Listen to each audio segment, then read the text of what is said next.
Hi, my name is Andrea, and I just want to have a quick reminder that you should hit the subscribe button just so you get the notifications when I do make these small trick videos for you as a teacher and things you should know about digital things. Today's OneNote, and more specifically, a new school year is coming, and we should learn how to create this, this calendar, this template we get for every school year. Well, I make them in OneNote because they are so much more agile to use, and I can use it on my phone. I always have it with me. I can search within them. So for the last 7 years, I built my own one like this, and I'm going to show you how you do so. So you don't have to follow my template, but the first thing I do is to create a section where I have like random things during the year, like for instance, things that's happening, like here is Easter and Christmas, just so I have the dates. And then I'm going to fill in my template of, well, my classes, which subjects I'm going to have when. Then I have a student list and some information if there's something I need to add. Most often it's like, this guy, he likes football. This girl, she likes this and that. So I just know. So when I get to know them, I have an overview. So I could use later on to get relations with them. Also important dates, and I always create a calendar like this. And what's neat with this calendar is that, for instance, if I know that we're going to have in this date a fire practice, I could actually write that inside my calendar, and I could always go around and make it yellow or make it nice how I even want to do so. To create this calendar, I have a trick. Normally I use Word, and I go into Word, and I choose New, and I go for Template, and I search for Calendar.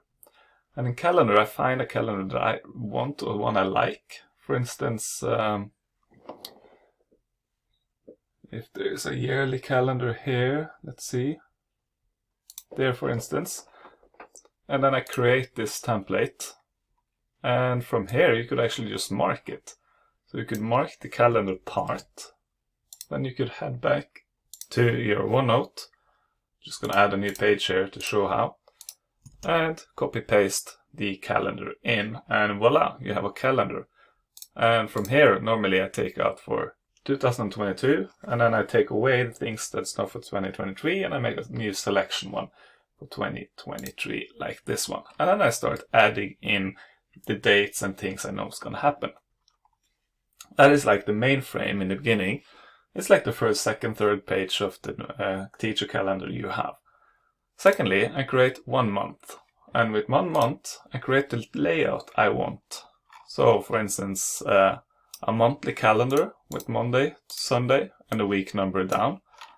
And somewhere to place notes. Now I use a Surface, so I have a pen. That's why I like to have like these notes, because I do like to do them handwritten. I'm going to show you later.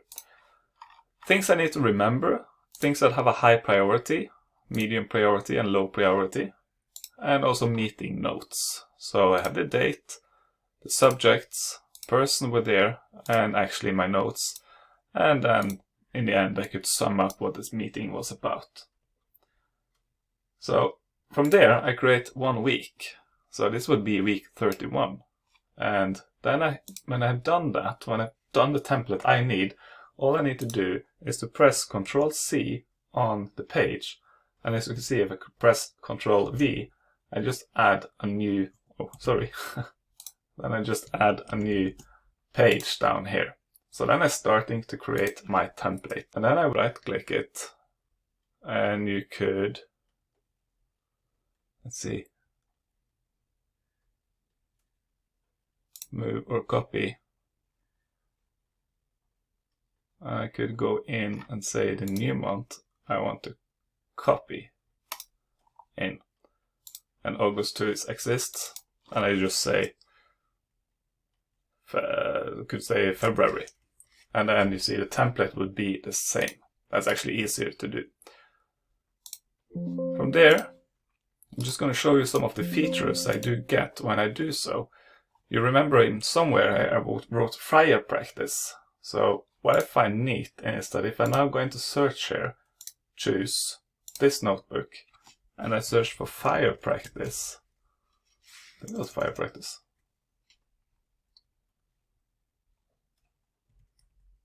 There. You can see they have the phrases there, so I could click on it.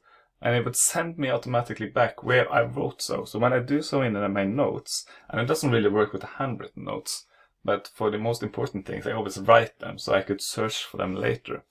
Then I would find the fire practice and when it was. So now I knew September 26th was the fire practice, even though I was standing somewhere here. So I think that's a really neat thing, that I could actually go searching in my teacher planner like this. You also, of course, have the tags, like these ones.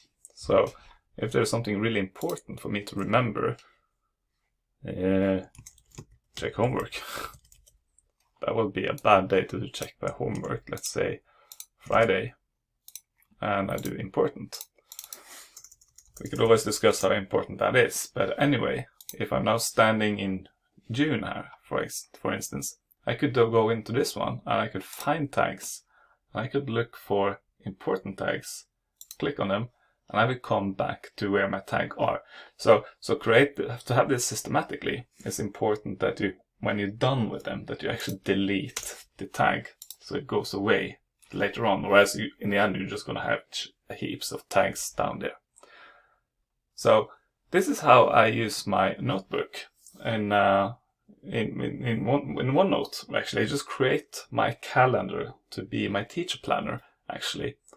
So if you did like this one, or maybe you have used Notebook as your planner or something, let's discuss. I have a thread down in the comment field. Please share your experience. And again, don't forget to subscribe if you like these small teacher tips with digital things you should know. Goodbye.